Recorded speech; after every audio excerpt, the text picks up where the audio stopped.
जय श्रीमन्नारायण। ब्रह्मांड या विश्व को सम्यक प्रकार से संचालित करने के लिए भगवान श्रीमन्नारायण समय समय से इस धराधाम पर अलग अलग अवतारों को लेकर के जगत के प्राणियों का कल्याण करते हैं। वह भगवान श्रीमन्नारायण कभी नरसिंहावतार के रूप में, कभी वामनावतार के रूप में, कभी और अन्य अवतारों के रूप में आते हुए मर्यादा की अक्षुण परंपरा को पालन करने के लिए रामावतार के रूप में भी आते हैं। भगवान मर्यादा द्वारा विश्व के समस्त प्राणियों की रक्षा और संवर्धन करते हैं।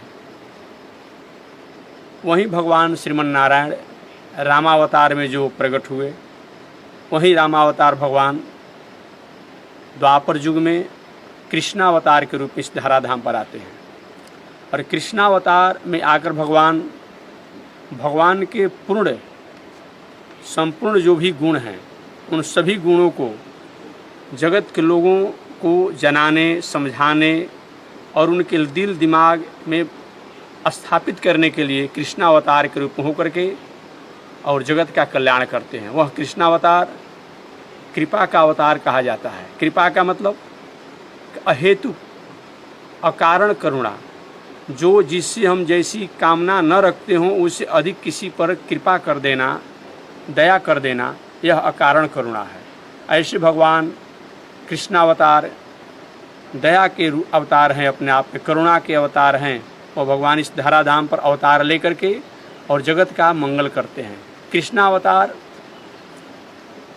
कि हर द्वापर युग में प्रकट होकर के और हम संसार के प्राणियों को यह उपदेश देते हैं कि हे दुनिया में रहने वाले लोग, जब तक से तुम्हारे दिल का, दिमाग का, मन का, बुद्धि का, चित्त का, व्यवहार का कालापन नहीं जाएगा, धुंधलापन नहीं जाएगा, कटुता नहीं जाएगी, कठोरता नहीं जाएगी, असौहार्दता नहीं जाएगी, असहिष्णुता नहीं जाएगी, असमानता नहीं जाएगी, तब असमरसता नहीं जाएगी, तब तक से तुम इस संसार में कल्याण को प्राप्त नहीं कर सकते हो।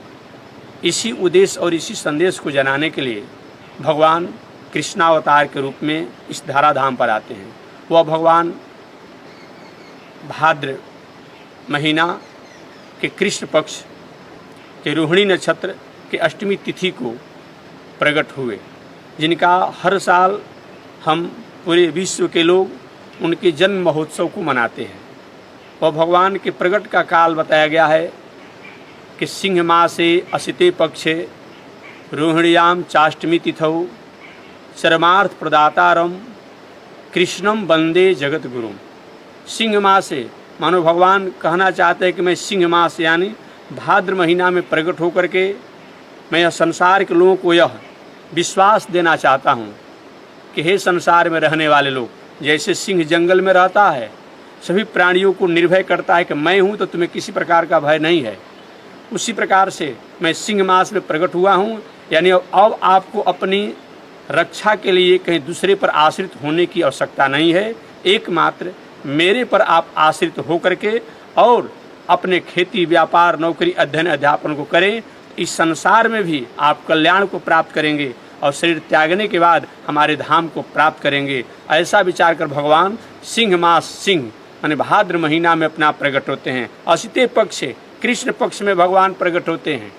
कृष्ण पक्ष में प्रकट होकर के हम और आपको बताना चाहते हैं कि हे संसार में रहने वाले लोग, अगर आपने समझा है, सोचा है कि हमारे द्वारा किसी प्रकार का कोई कालापन, कोई दोष या किसी अपने मार्गों से हम किसी कारण से भटक चुके थे, इसके भय से तुम हमारे पास नहीं आना चाहते हो, इस भय को तुम त्याग दो, क्योंकि मैं कृष्णावतार कृष्ण पक्ष में अपने आप प्रकट हुआ हूँ।